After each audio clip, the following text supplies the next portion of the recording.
Malik bin Anas adalah imam dari hijrah, imamnya kota Madinah. Beliau berkata, barang siapa yang berbuat bid'ah di dalam Islam, sebuah perbuatan bid'ah yang dia anggap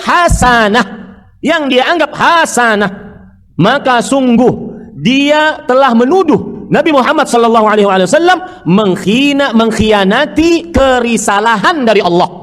Karena Allah Subhanahu wa taala berfirman, hari ini kusempurnakan agama kalian, kusempurnakan atas kalian nikmatku, dan kuridai bagi kalian Islam sebagai agama. Sebelumnya salam takzim untuk Ustadz Zainuddin Al-Banjari LC. Mungkin yang beliau maksud itu adalah perkataan Imam Malik yang di dalam kitab Al-I'tisam ini ya. Jadi memang ini ada perkataan dari Imam Malik begini teman-teman ya. Manib tata'a fil Islam bid'atan yaroha hasanatan faqad za'ama anna Muhammadan sallallahu alaihi wasallam khonar risalah. Li'anna Allah yaqul al-yawma akmaltu lakum dinakum wa atmamtu alaikum ni'mati al-ayah. Terjemahannya ya sama seperti yang disampaikan oleh Ustadz Zainuddin tadi. Seseorang yang membuat bid'ah di dalam Islam dan ia menyangka bahwa itu adalah hasanah, maka dia telah menuduh Nabi Muhammad itu mengkhianati risalah. Karena Allah sudah dawuh dalam Al-Quran, al-yawma akmaltu lakum dinakum wa atmamtu alaikum nikmati al-ayah.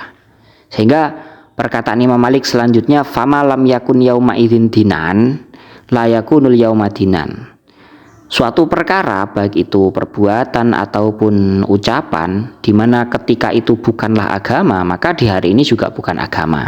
Sekilas ketika kita fahami perkataan Imam Malik ini tidak ada yang salah. Hanya saja perkataan Imam Malik ini sering dilayangkan, dijadikan peluru untuk menjegal teman-teman orang-orang yang berpaham bahwa bolehnya maulid itu misalnya dengan alasan bid'ah hasanah, kemudian tahlilan itu kan bid'ah hasanah. Nah, dijegal dengan perkataan Imam Malik ini. Wong Imam Malik sendiri nggak mengatakan tidak ada kan bid'ah hasanah, katanya seperti itu. Namun ketika kita mau jujur teman-teman ya, kalau kita lihat di dalam kitab Al-I'tisam milik Imam Syatibi ini beliau tidak menampilkan sanad. Sedangkan biasanya orang-orang Salafi Wahabi itu sangat anti dengan riwayat-riwayat yang tidak ada sanadnya. Jangankan tidak ada sanadnya, ada sanadnya doif, itu saja nggak mau. Biasanya kan begitu.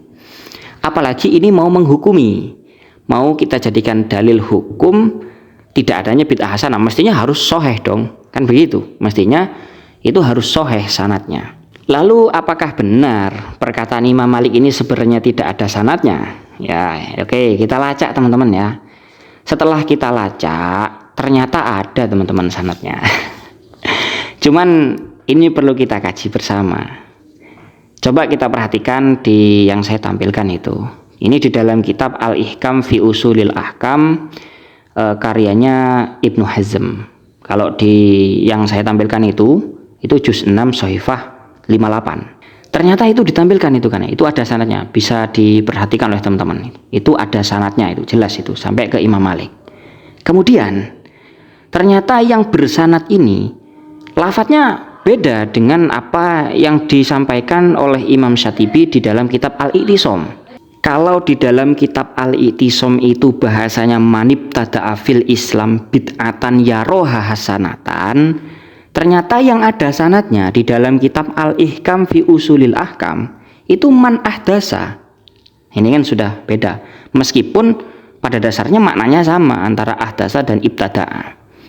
Man ahdasa fi hadhil ummah al yauma syai'an lam yakun alaihi salafuha. Kalau kita terjemah ya mirip-mirip sebenarnya teman-teman. Seseorang yang membuat hal baru di hari ini ya, membuat sesuatu yang baru mengenai umat di hari ini, lam yakun alaihi salafuha, yang tidak pernah ada contohnya umat terdahulu, faqad za'ama anna Rasulullah sallallahu alaihi wasallam khonar risalah. Maka orang tersebut sama saja sudah menuduh Rasul itu berkhianat tentang risalahnya. Li'anna Allah Ta'ala yaqul al-yauma akmaltu lakum dinakum wa atmamtu alaikum nikmati al-ayah. Selain dari bahasa awal yang digunakan juga berbeda, ternyata riwayat di dalam Al-Ihkam dan Al-I'tisam juga beda, teman-teman. Coba perhatikan, teman-teman ya. Kalau di dalam kitab Al-I'tisam itu ada bahasa begini, manib tada fil Islam bid'atan ya roha hasanatan. Jadi kalau ada orang yang membuat bid'ah kemudian ia anggap bahwa itu adalah bid'ah hasanah, kan ada begitu. Kalau di dalam kitab Al-Ihkam yang ada sanadnya tidak ada ya roha hasanatan, itu tidak ada. Nah, mestinya kejanggalan-kejanggalan ini juga disampaikan oleh ustadz-ustadz Salafi Wahabi ketika mengutip perkataan Imam Malik. Pertama, dari sudut pandang sanad. Ya, orang-orang Wahabi ini kan tidak mau kalau misalnya ada dalil yang tanpa sanadnya. Jangankan tanpa sanad, ada sanadnya tapi doif saja mereka tidak mau. Kemudian bahasa ya roha hasanatan itu juga mungkin perlu disinggung, karena di dalam kitab Al-Ihkam tadi yang kita baca itu nggak ada bahasa ya roha hasanatan seperti tadi. Terus kemudian teman-teman, apakah yang dimaksud oleh Imam Malik ini adalah semua bid'ah itu dolalah? Apakah semua bid'ah itu pasti sesat? Apakah semua bid'ah itu pasti dilarang? Yuk kita bahas bareng-bareng. Kalau kita lihat di dalam kitab Tartibul Madarik wa Takribul Masalik, kebetulan punya saya ini juz 1 halaman 128, maka akan kita temukan riwayat dari Imam Atik bin Yakub. Ini saya bacakan ya. Bismillahirrahmanirrahim. Qala Atik bin Yakub kana ala babi Malik maktubun masya Allah. Imam Malik pernah berkata, beliau itu menemukan di atas pintu Imam Malik, ya, di atas pintu rumahnya Imam Malik ternyata tertulis Masya Allahu. Lah, di atas pintu ada tulisan Masya Allah.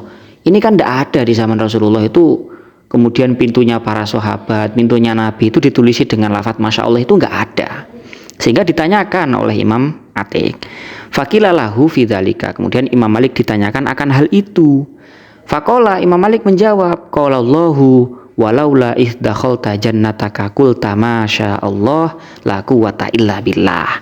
Nah, berdasarkan ayat ini kemudian Imam Malik itu mengambil kesimpulan bahwa lafaz jannataka, surga ini ya, lafaz surga ini itu sama dengan rumah. Sehingga oleh Imam Malik di atas pintunya itu beliau kasih tulisan tadi masya Allah. Kalau kita mau konsisten mestinya ini bid'ah, karena di zaman Rasulullah tidak ada. Di zaman sahabat juga nggak ada.